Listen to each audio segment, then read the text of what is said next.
And now, it's time for another Dice Tower review with Tom Vasel.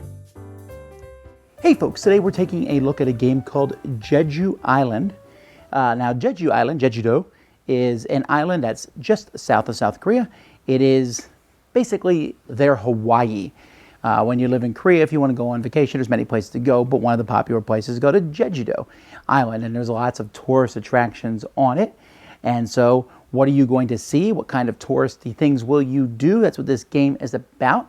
It obviously is going to, well, once you see how the game plays, you'll see that it takes a little bit of Mancala things to it. You're collecting sets of tiles. Here it is.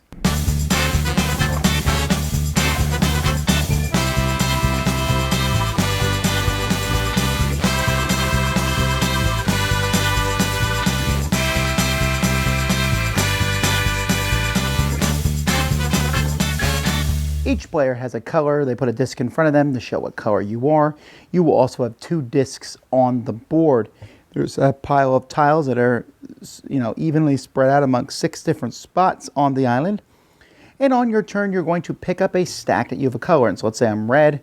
I could pick up this stack, and you would then move it in either direction, clockwise or counterclockwise, dropping off a token from the bottom on each stack that you come to.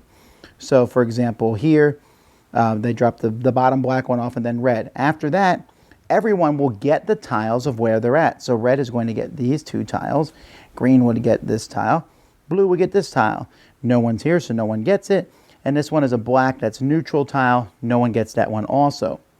So let's say it's blue's turn next. So then they pick up this one and they do this, which stops that. And then yellow would get this token, which is a wild token, and blue would get this one. I should mention that if you're at one of these spots and you get the token here, you can move this figure here, and you can move him to any spot, and when you do that, you'll get the top tile of that spot. Now you can pick up a stack even if you're not the top in it. So let's say green picks up this stack. Green could go 1, 2, 3, 4 like that. Or if green picked up this stack, green could go 1, 2, 3, 4. It doesn't really matter how you drop the pieces, which way you go, or where your piece is in a stack. There's no limit of tiles that can be in a stack. Now, instead of picking up a stack and moving in those directions, you can buy a card. Each card has some requirements. So this one needs 2 of the cactus and 2 of the horse. If you do that, it's going to be worth 3 points at the end of the game, and it also counts as a cactus tile. So if I have this one, then later on I could buy this one. I would only need 1 of the pigs and then 1 of any tile because I already have the cactus one. And then this one gives me that orange one, which means if I built this one later on, I already have an orange and a cactus. I only need those. So these ones that are fewer points will give you a way to get more cards, while some of them are going to give you just a whole lot of points in general. Sometimes they do other things. This one lets you move the token and get a tile. This one here gets rid of the rest of the cards in the line. This one here is just worth a whopping 11 points. The game is going to go over when every time a card is taken, a new one's put out, and if you can't put any more cards out, the game ends, or when all the tiles on the board have been taken. When that happens, the game also ends. Players will then simply add all the cards, point values that they have, and whoever has the most is the winner of the game.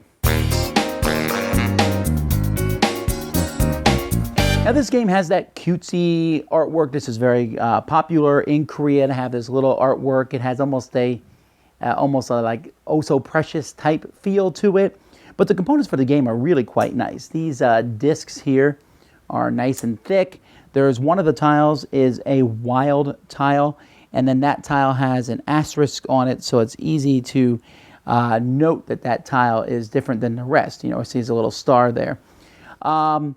The board, I mean, it's a really simple game with big chunky pieces. If you're going to be spending the most of the game picking them up and going bum, bum, bum, bum, bum, you're going to want these pieces to be durable, and they are. Now, on your turn, you can either move pieces or take a card. Obviously, if you have the right amount of tiles, you're probably going to want to take a card. So moving pieces. When you move a piece, you're going to have 4 or 3 options. 4 or 2 options. If both of your discs are on the same pile, you only have 2 options. And sometimes you might have less depending on, well, either way, you don't have a lot of choices. You're going to pick it up and move one way, or you're going to move the other way. So you're going to pick the way that's best for you. The more players in the game, the more chaotic it's going to be, because no matter how you set your pieces up, by the time it comes to your turn again, your pieces are going to be anywhere on the board. You obviously want your pieces on the top, and you want to cover up other people's pieces, and you want specific pieces to end your turn. But in reality, the strategy in this game is very light. You're just going to move. It's a pleasant game. You pick it up, you go around, I got some tiles. Ooh, I can trade these tiles in. This tile gives me 1 point, whoop-de-doo. But it gives me a free tile that this card gives me 1 point, but it gives me a free tile when I buy other cards. Well, that's fantastic. This one's 11 points. Yeah, I'm going to win now. Maybe not, because other people are getting point cards too. The game's sweet spot might be 3. I like 4 because there's a lot of discs on the piles, and 2's really fast. But I don't know, 3 seems to be the best number count for the game. But like I said, this game is just kind of a enjoyable experience. When it's over, if I win, I can't be like, in your face, because really, how can I say that? That's the way the game worked out. It's just the right length of time. It's not too long. It's not too complex. It's not complex at all. But because it's simple, you don't want it to last forever, so those piles of tiles, they run out quickly. You're getting stuff even when it's not your turn. You're collecting things. The game just keeps moving. It's really snappy. So if that sounds interesting to you, and I think it will interest a lot of people because it just is fun and simple and easy to play, you'll certainly want to check out Jeju Island. And if you're ever in Korea, you can go there and then play this game there, which will be super meta. Anyway, regardless, that's how this game plays. Jeju Island. Dice Tower Judgment approved. Thanks so much for watching the Dice Tower videos. Find more great videos and reviews, as well as our top-rated audio podcast at Dicetower.com. You can also find other great shows at DicetowerNetwork.com. I'm Eric Summerer, and you've been watching The Dice Tower. The Dice Tower is sponsored by Cool Stuff Inc., where you can find great games for great prices. Cool stuff in stock. Check them out at CoolStuffInc.com. Shut the door! Yeah?